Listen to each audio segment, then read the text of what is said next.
Então, gente, vamos dar continuidade aí ao assunto do vídeo anterior, né? Continuaremos então falando sobre a dinâmica demográfica mundial na atualidade. No vídeo anterior, a gente abordou assuntos muito importantes que vão ajudar no entendimento dessa aula de hoje, tá? Relembrando rapidinho aí, nós falamos sobre a distribuição da população, falamos sobre densidade demográfica, a gente também fez aquela diferenciação entre os termos populoso e povoado, tranquilo? Na aula de hoje nós vamos falar sobre o crescimento populacional, né? E também sobre as 3 teorias demográficas e também sobre transição demográfica. Vamos começar aqui, então, falando sobre o crescimento populacional. O número de habitantes no planeta é consequência do crescimento vegetativo, que também é conhecido como crescimento natural, né? Você pega a taxa de natalidade, diminui pela taxa de mortalidade, que aí a gente vai saber o quanto a população cresceu ou diminuiu, né? No caso, se a taxa de mortalidade for maior.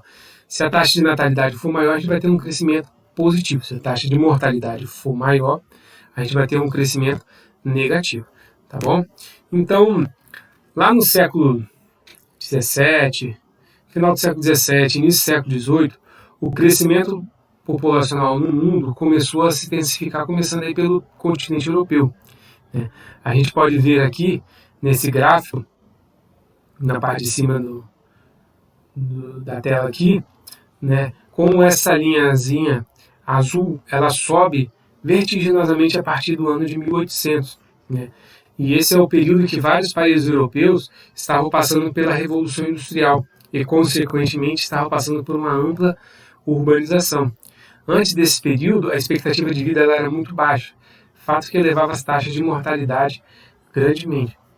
Então, a partir do século XX, além dos países europeus que já estavam industrializados, os países subdesenvolvidos também vão passar pelo processo de industrialização e, consequentemente, vão elevar suas taxas de urbanização, né? E, consequentemente, também vai haver um crescimento populacional, beleza? Então, esses fatores estão intrinsecamente ligados. Observando essa tabelinha aqui, percebemos que no primeiro ano da era cristã, as principais estimativas, né, elas apontam aí para uma população mundial de mais ou menos 250 milhões de habitantes. A gente pode ver que a população mundial, ela levou aí mais de 1.600 anos para dobrar de tamanho, passando a ter cerca de 500 milhões de habitantes no ano de 1650. Depois demorou 200 anos para dobrar novamente, entre os anos de 1650 e 1850. Em 1950, quando boa parte do mundo já estava industrializado, ou estava se industrializando, a população mundial já somava 2,5 bilhões de habitantes. 37 anos depois, ou seja, no ano de 1987, o mundo passa a ter 5 bilhões de habitantes. Com o crescente processo de urbanização, aos poucos a população passou a ter acesso a um estilo de vida bem diferente que tinha antes. Também passou a ter acesso a algumas coisas que antes elas não tinham acesso, né? Por exemplo, melhorias no padrão alimentar, melhorias no acesso médico, hospitalar e também melhoria no acesso a remédios, né? Passou a participar de campanhas de vacinação em massa, passou a ter um avanço também no saneamento básico, né? Isso tudo fez com que ocorresse uma diminuição no número de mortes e, consequentemente, vai haver o quê? Um aumento da expectativa de vida. Isso vai resultar, obviamente, no crescimento populacional. E, de acordo com os dados divulgados pela ONU, esse ano o mundo, ele vai contar aí com 7,7 bilhões de pessoas. E segundo as estimativas da própria ONU, esse contingente populacional no ano de 2050 vai chegar a 9 bilhões. Muita gente.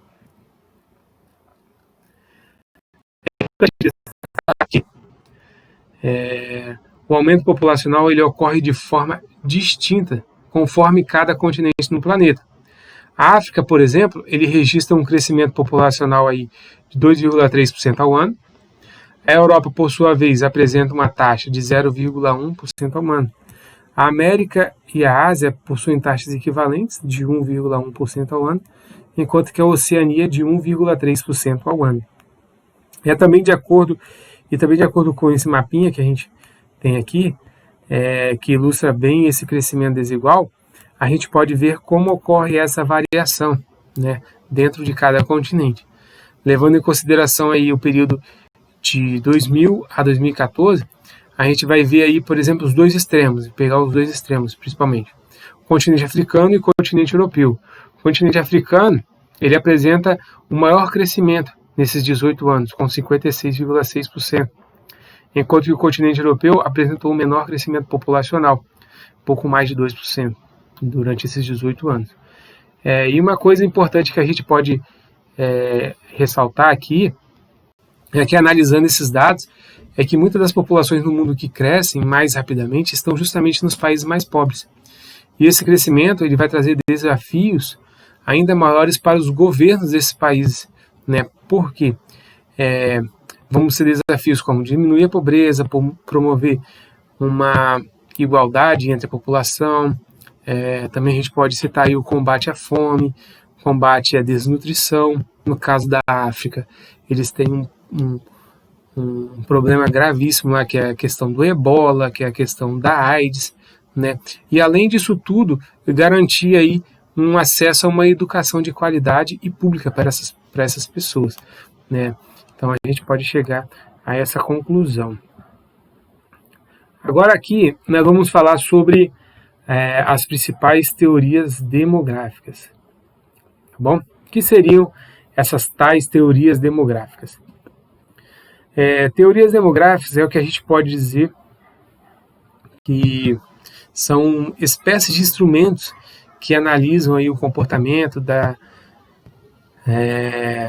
dinâmica populacional, né, também o funcionamento organizacional dentro de uma sociedade.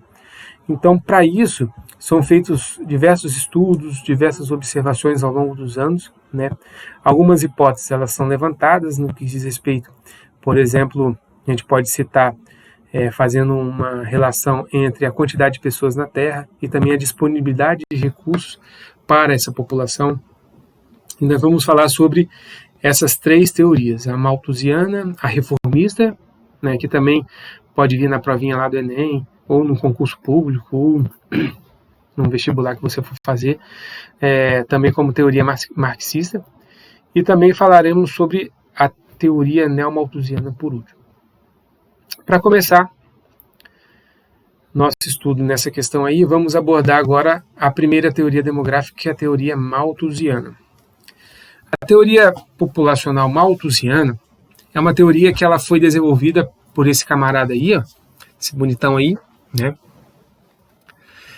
Chamado Thomas Robert Malthus, um líder religioso anglicano inglês. Além de ser um religioso, ele era um estudioso muito influente na sua época, né? Aí nas áreas de economia, política e também nessa área que nós estamos estudando aqui, que é a área de demografia. Essa teoria ela vai surgir dentro daquele contexto que a gente falou antes de Revolução Industrial europeu, né? E foi nesse contexto que Malthus percebeu que o crescimento populacional estava se elevando rapidamente, em razão daquilo que falamos, né? Como o aumento da produção de alimentos, melhores condições sanitárias, aperfeiçoamento no combate à doença. Isso tudo fez com que a taxa de mortalidade caísse, né? E a taxa de natalidade, que era bastante alta, continuasse elevada, tá bom? Como consequência disso aí, ocorreu um crescimento demográfico muito alto e foi se baseando nesse crescimento demográfico que Malthus elaborou a sua teoria. Ele estava preocupado aí com o grande crescimento populacional e para isso ele elaborou uma obra, um livro, né, intitulado Um Ensaio sobre o Princípio da População, no ano de 1798. E nessa obra ele vai expor as suas principais ideias e preocupações a respeito da população europeia do século XVIII. Malthus, ele alertava, né, ele falava que a população crescia numa progressão geométrica, enquanto que a produção de alimentos ela estava crescendo numa progressão aritmética. e isso para ele iria acarretar numa drástica escassez de alimentos. Como consequência disso, iria ocorrer a fome. Portanto, para Malthus era inevitável o crescimento populacional e ele tinha que ser controlado, porque para ele o crescimento populacional ele seria responsável por uma fome e uma miséria sem precedentes na história da humanidade. Essa linha de pensamento que ele defendia, né, era a mesma linha de pensamento defendida pela elite econômica, pela elite política europeia na época, né, e representava aí um pensamento capitalista sobre esse assunto. Então, esse tipo de pensamento que ele elaborou iria isentar justamente essa elite política das suas obrigações para com as dificuldades dos mais pobres. Então, a culpa da falta de emprego, por exemplo, nem tão pouco da política de desapropriação de terras, né, porque era no momento que a Europa estava passando por um processo de concentração de terra muito grande, e isso acarretou no intenso êxodo rural. Então, a culpa não era disso, e tampouco a culpa era do preço alto dos alimentos, né? A culpa era simplesmente do crescimento populacional. Então, essa aí é a teoria malthusiana, né? Vamos ver agora por que essa teoria ela não se concretizou. Né? Hoje nós estamos aí mais de 200 anos após a criação da teoria de Malthus, né? E a gente pode dizer que as suas previsões, de certa forma, elas não se concretizaram, porque os países que ele utilizou como objeto de estudo para a formulação da sua teoria, né, ou seja, o espaço geográfico europeu da Europa Ocidental ali, era um espaço geográfico muito limitado, né? E ainda essas nações que ele utilizou como objeto de estudo se transformaram aí como as nações mais desenvolvidas do mundo, né? Eles possuem populações bem nutridas, que em geral usufruem de uma alta qualidade de vida. Malthus também ele não levou em consideração diversos fatores, como os avanços tecnológicos que estavam ocorrendo na época, né?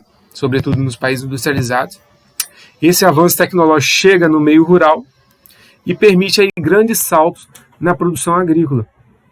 Então isso significa que essa modernização tecnológica e também o surgimento no meio rural de novas técnicas de produção agrícola conseguiu ampliar o desenvolvimento de cultivo de terras, né, as quais aí impulsionaram a produção agrícola, fazendo com que essa produção de alimentos fosse suficiente e, consequentemente, aumentaria a oferta de alimentos, não se concretizando aquele quadro de fome e pobreza catastrófico que ele previu antes. Com o passar dos anos, o ritmo de crescimento populacional foi também desacelerando, não estando aí numa progressão geométrica. Né? Então, nem a produção de alimentos ficou na progressão aritmética, a produção de alimentos aumentou, e também nem o crescimento populacional ficou acelerado numa progressão geométrica. A população ela teve o crescimento diminuindo gradativamente, tá bom?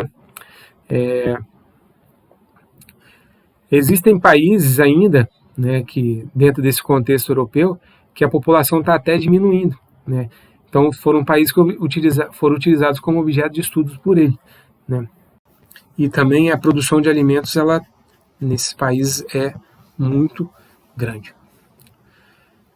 Além disso tudo, Malthus ele possuía um pensamento bastante conservador, né? E ele não conseguia imaginar que anos mais tarde, gerações mais tarde, em várias sociedades como a que ele vivia, né, atualmente, é uma geração em que as mulheres elas alcançaram um novo papel dentro da sociedade, ingressando cada vez mais no mercado de trabalho e decidindo, por exemplo, até quantos filhos elas iriam ter, né? E isso naquela época que ele viveu era uma coisa inimaginável. E como não poderia ser diferente, essa teoria malthusiana, ela foi bastante criticada por ser muito pessimista e também cruel, principalmente com as camadas mais pobres da população. Porque Malthus acreditava que essas pessoas que nasceram pobres, elas estavam fadadas a viver na miséria. Então, para ele também era necessário dar fim a programas de assistencialismo, né, visto que essa ajuda amenizaria os problemas enfrentados pelas camadas mais pobres, e isso para ele iria estimular ainda mais o aumento da natalidade.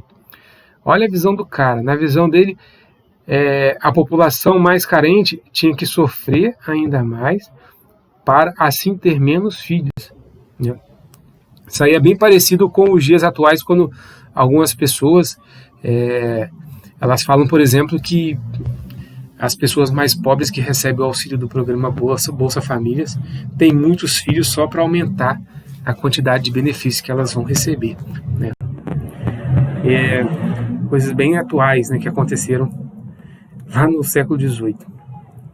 Então, era preciso também, de acordo com Malthus, que a população fosse controlada, né, através aí de abstinência sexual, casamentos tardios e também o controle forçado de natalidade pelo governo. Isso aí, esse crescimento populacional tinha que ser contido, principalmente entre as populações mais carentes. Beleza? Então essa aí é a teoria malthusiana, espero que tenha ficado tranquilo aí na cabeça de vocês. Vamos falar agora sobre a teoria reformista. Ela foi elaborada em resposta à teoria neomalthusiana, né, por Karl Marx, um dos principais teóricos que elaborou essa teoria, né.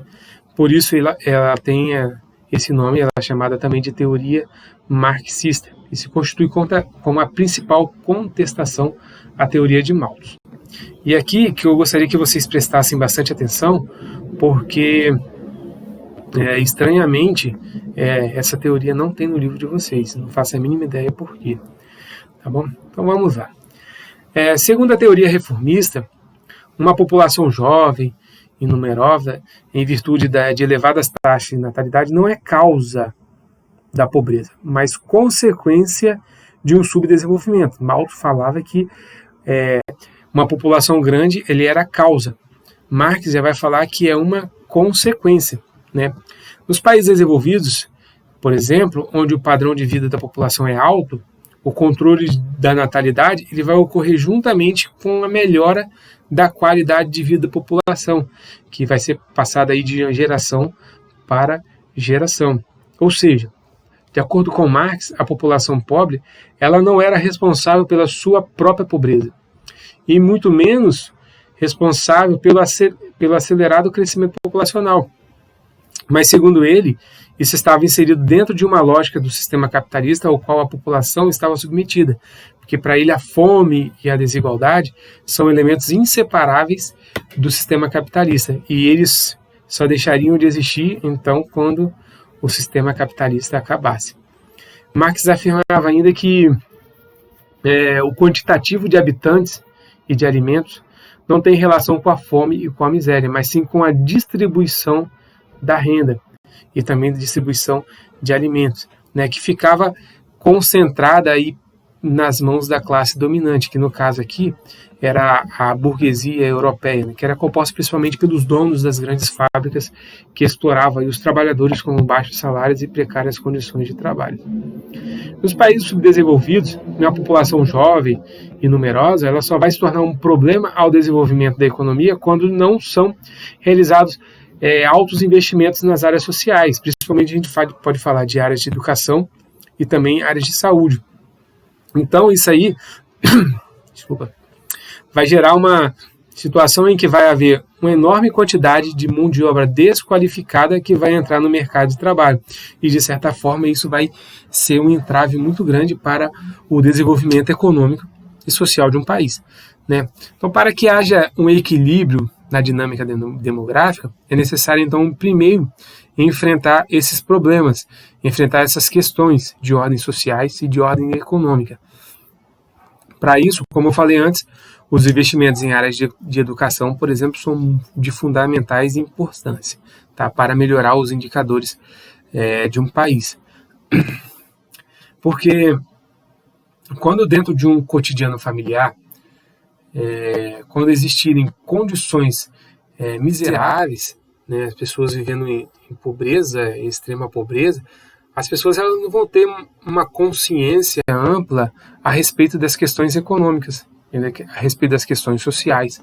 A última coisa que elas vão pensar e se preocupar é em gerar menos filhos, né? Não vão ter uma consciência. Isso tudo é comprovado em várias pesquisas que quanto maior a escolaridade da mulher, por exemplo, menor é o número de filhos, né? E também menor é a taxa de mortalidade infantil nas mulheres que têm uma escolaridade maior, tá? Beleza? Então a mortalidade infantil é um dado relativo ao número de crianças que morrem antes de completar 1 ano de idade, tá bom? Dando prosseguimento aqui, então essa aqui é a teoria reformista, galera, tá bom? Dando prosseguimento aqui, vamos falar da teoria neomalthusiana. Então, durante o século XX, muitos governos eles retomaram os pensamentos de Malthus por temer aí, o aumento da população de seus países, né? E como esses governos tinham ainda e não tinham, né, e não têm o mínimo interesse em realizar amplos projetos de distribuição de renda, amplos projetos de distribuição de terra para aí diminuir as desigualdades sociais, muitos capitalistas adotaram políticas públicas de controle de natalidade, né, através aí de uso de métodos contraceptivos, por exemplo, para frear o crescimento populacional, né. E assim, nesse contexto do século XX, com um grande crescimento populacional nos países subdesenvolvidos, vai surgir a teoria neomalthusiana, tá bom? Se a teoria malthusiana ela é elaborada no contexto europeu do século XVIII, a teoria neomalthusiana ela vai ser elaborada dentro do contexto dos países de industrialização tardia, tá? Então, de urbanização tardia também, ou seja, os países subdesenvolvidos, né? Aí a gente pode citar as nações pobres da América Latina, as nações africanas e nações asiáticas também, a partir da segunda metade do século XX, tá bom? Então, neo significa o quê? Novo. Então, neomalthusianismo é uma nova proposta do malthusianismo, né? Então, porém, dentro de contexto social, dentro de contexto histórico, dentro de contexto espacial diferente, tá bom? E como a grande maioria da população mundial está concentrada nos países subdesenvolvidos, né, ou em países em desenvolvimento, aí foi aí que nos anos de entre 1950, 1970 e 1980 também, ocorreu uma grande explosão demográfica mundial, ou seja, a população global aumentou consideravelmente em um curto período de tempo. Isso se deve ao fato de que as taxas de fecundidade estavam elevadíssimas e as taxas de mortalidade estavam caindo vertiginosamente devido àquele processo de urbanização que atingia esses países que a gente falou anteriormente. Então, os governos desses países, por exemplo, descartavam que a divisão internacional do trabalho naquela época, né, entre países ricos e países industrializados, se mantiveram aí acumulando e os países industrializados, ricos, eles mantiveram acumulando uma grande parte do capital produzido no mundo, né? Além de dominarem todo o processo de produção, né, e também todo o processo de tecnologia, já que os países pobres eles eram meros exportadores de produtos primários ou então produtos industrializados com baixo valor agregado. Isso aí é uma herança maldita que a gente herdou aí lá do período colonial, lá do século XVI, de exploração europeia, quando os portugueses chegaram aqui. Beleza? Então, vamos continuando aqui. Os próprios setores políticos e econômicos, ou seja, a elite dos países subdesenvolvidos, mantiveram esse mesmo discurso para justificar, então, aí uma ineficiência até proposital, era um projeto, né? Eles faziam questão de fazer a coisa não dar certo, das políticas públicas não darem certo, para negar, assim, essa necessidade de investimento em áreas sociais, porque para eles, investimentos em áreas sociais são gastos, né? Não são investimentos, né? Então, isso aí, esse dinheiro que seria investido na área social, ele deveria ser investido em áreas como o setor produtivo, né? Igual quando um presidente, por exemplo, de um país aí, que eu não vou citar o nome, só vou falar que esse país tem uma bandeira verde, amarela, azul e branco, né? Ele fala que ele não tem mais o dinheiro para dar os R$ 600 de auxílio emergencial para as populações mais carentes, né? Mas só que esse mesmo camarada, ele deu aí um auxílio para os bancos, meia dúzia de banco aí, de mais ou menos R$ 1 trilhão, logo lá no começo da pandemia, né? Esse auxílio, né, de R$ 600, ele gera aí um impacto nos cofres públicos em torno de 50 bilhões de reais por mês, né? Então, com mais 150 bilhões de reais, ele consegue pagar em mais 3 meses, por exemplo, de auxílio emergencial, né? Mas só que ele preferiu pagar mais de 1 trilhão para os bancos, né? Ou seja, ele tem dinheiro para os bilionários, banqueiros, mas não tem dinheiro para os mais carentes. Parei. Voltando aqui então, vou falar mais desse presidente não. O neomalthusianismo, então, ele acabou dando margem para a aplicação de políticas governamentais de controle da natalidade para frear essa explosão demográfica que estava em curso, né? Consequentemente, segundo eles, também iria frear o subdesenvolvimento. E aqui a gente pode ressaltar uma coisa interessante, que a gente estava vivendo justamente o período da Guerra Fria. Esse assunto aí de Guerra Fria, vocês devem ter estudado no 9º ano, mas só que no 3º ano que vem a gente volta a falar sobre ele. Então, existia uma elite capitalista no mundo que temia que esse grande contingente populacional dos países subdesenvolvidos, que viviam em situação de extrema pobreza, em situação de pobreza, né, levasse a buscar soluções nesses problemas através de revoluções socialistas.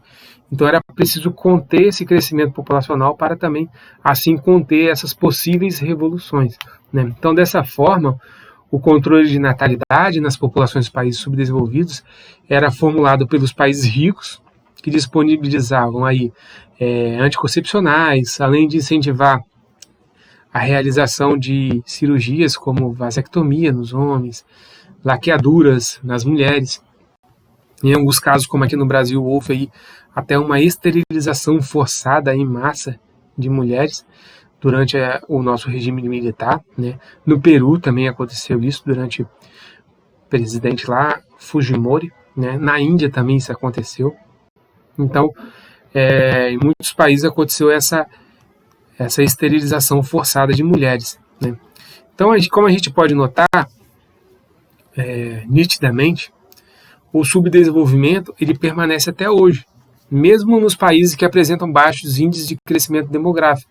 No caso nosso aqui, o Brasil, por exemplo, né? Nós temos um índice de taxa de natalidade, um índice de crescimento populacional muito baixo, e ao mesmo tempo a gente é subdesenvolvido ainda. Então, uma coisa não teria relação com a outra, tá bom? Provando, então, que a tentativa de conter o crescimento demográfico dessa forma nunca iria acabar com a pobreza, a fome, a miséria e por aí vai. Isso mostra só uma coisa, galera, que as raízes históricas e também econômicas desse problema são muito mais complexas e elas devem ser enfrentadas por meio de projetos que vão promover o acesso de toda a população aos bens essenciais à vida. Tá bom? Espero que essas 3 teorias tenham ficado claro aí para vocês, beleza? Porque nós vamos prosseguir aqui, nós vamos falar sobre transição demográfica, tá bom? O que vem a ser transição demográfica? Nós já trabalhamos isso também, hein? Não esqueça. Aquele gráfico grandão que eu fiz no quadro lá para vocês, tal. Então, transição demográfica é um contexto que descreve a dinâmica do comportamento demográfico, ou seja, da população, né, decorrente das transformações ocorridas nas sociedades ao longo dos anos. Aí a gente está falando dos avanços da medicina, da urbanização, do desenvolvimento de novas tecnologias, das taxas de natalidade, das taxas de mortalidade, entre vários outros indicadores sociais que a gente podia estar citando. Tá? Vamos ver como é que isso é aplicado de verdade. De acordo com os principais teóricos dessa teoria da transição demográfica, ela pode ser dividida em 4 diferentes fases, como a gente pode ver na imagem de primeira fase, segunda fase, terceira fase, primeira fase, segunda fase, terceira fase e quarta fase. Tá? Vamos falar então da primeira fase, que é também chamada de fase de pré-transição. Ela vai se dar em um período antes do processo de industrialização, né, e também de urbanização. E aqui vai haver um certo equilíbrio entre as taxas de natalidade e mortalidade, fazendo com que haja, consequentemente, aí um baixo crescimento populacional. Mas só que a gente pode reparar no gráfico que ambas as taxas elas possuem valores muito altos. Tá? Então nascia muita gente e morria muita gente. Então elas se equilibravam, né, nesse sentido aí. Nesses casos, aqui são sociedades que contam com baixo desenvolvimento econômico e social. Muitos países da África estão dentro desse processo aqui ainda, né? Onde nascem muitas pessoas anualmente e ao mesmo tempo perdem-se muitas vidas em razões precárias, principalmente de condições sanitárias e saúde, por exemplo. Na segunda fase, adiantando aqui, vai ocorrer aquilo que falamos anteriormente, a chamada explosão demográfica, que é um crescimento acentuado da população em um curto período de tempo. Mas a gente pode reparar aqui que essa explosão demográfica ela não ocorre pelo aumento das taxas de natalidade, sim pela brusca redução da mortalidade, em razão aí das melhorias sociais, em termos de saúde, saneamento, acesso à água, entre outros fatores. Tá bom? Esse processo ele ocorreu lá na Europa ao longo do século XVIII e XIX, e também em boa parte dos países emergentes. São países que são subdesenvolvidos, mas são países industrializados. A gente pode pegar o Brasil, pode pegar a Argentina, pode pegar a Índia, o Chile, né? São países subdesenvolvidos, mas só que eles são industrializados, né? A gente dá o nome desse grupo de países de emergentes. Então, ao longo do século XX, isso aconteceu nesse grupo de países, né? Inclusive aqui no nosso caso, o Brasil. Na terceira fase, a mortalidade vai continuar em queda e a gente pode reparar que a natalidade está em pleno declínio, né? Porque isso aí é uma tendência natural, na medida em que a sociedade vai se desenvolvendo, tá bom? Então, se a natalidade está em declínio, isso significa que vai haver também uma redução no crescimento vegetativo. E daqui a pouquinho a gente vai tratar especificamente sobre os motivos que vão levar a essa queda da natalidade, porque ele requer um pouquinho mais de atenção e mais de tempo, tá bom? Esse processo, então, passou a ser vivido, por exemplo, aqui no nosso país, a partir da segunda metade do século XX, sobretudo aí na década de 60, 70, 80. E atualmente, as taxas de natalidade no Brasil são bastante baixas. A gente vai poder ver isso melhor mais para frente, né? E vem caindo a cada ano, né? Como a gente pode observar no gráfico do IBGE aqui. No ano de 2000, por exemplo, nascia 21 pessoas para cada grupo de 1.000 habitantes. No ano de 2015, esses nascimentos eram em torno de 14 crianças para cada 1.000 habitantes no Brasil. Tá? Então a gente pode reparar que no Brasil ocorre uma queda na taxa de natalidade. Na quarta fase, ocorre uma estabilidade demográfica, né? Isso ocorre quando as taxas de natalidade e mortalidade elas finalmente vão se equilibrar, mantendo patamares baixos. Lá na primeira fase elas estavam equilibradas, mas só que elas estavam equilibradas em patamares altos. Na quarta fase elas vão estar equilibradas, mas em patamares baixos. As taxas vão estar baixíssimas. Baixo crescimento, baixa taxa de natalidade, baixa taxa de mortalidade. Tá bom? É o que a gente chama aí de controle do crescimento demográfico. Tá bom? Vamos falar então dos fatores responsáveis pela queda do número de nascimentos que eu prometi anteriormente. Por exemplo, como fator de queda da natalidade, né, natalidade e fecundidade, procure no caderno de vocês ver que tem o que significa fecundidade, tá? Eu já expliquei isso para vocês. A gente pode citar, por exemplo, o planejamento familiar, a inclusão da mulher no mercado de trabalho, casamentos tardios, a intensiva urbanização. Isso porque no campo as taxas de fecundidade elas tendem a ser maiores, ou seja, as famílias precisam ser grandes pela necessidade de mão de obra na lavoura, né? Por exemplo, na década de 50, a taxa de natalidade no Brasil era de aproximadamente 44 por 1.000, ou seja, a cada grupo de 1.000 habitantes a gente tinha o nascimento de 44 crianças. Em 2015 a gente viu que esse valor estava na casa dos 14, né, por 1.000. Isso representa uma queda expressiva em tão pouco tempo. A gente pode citar também que na década de 60 a taxa de fecundidade no Brasil era de pouco mais de 6,3 filhos por cada mulher, né? Ela foi caindo ao longo dos anos, pode reparar aí, na década de 70, 80, 90, ano de 2000, foi caindo até chegar num patamar atual de 1,7 filho por mulher em média no nosso país, né? E esse dado é preocupante porque é um dado que a população brasileira ela não está se repondo, né? Significa que vai chegar um ano, uma época em que a taxa de natalidade ela vai estar tão baixa ao ponto de estar equiparada com a taxa de mortalidade, né? Ou seja, vai ter um crescimento zero. Aí a partir daí a população pode até diminuir, né? Como ocorre já em alguns países europeus, tá bom? Para ter uma reposição da população é preciso que essa taxa aí esteja em 2,1 filhos por mulher. Então, nós estamos fora da taxa de reposição populacional, né? Então, a gente pode citar também como fator da queda de natalidade melhorias aí nas condições de educação e também os custos de cada filho, né? É muito custoso você ter filho na cidade, né?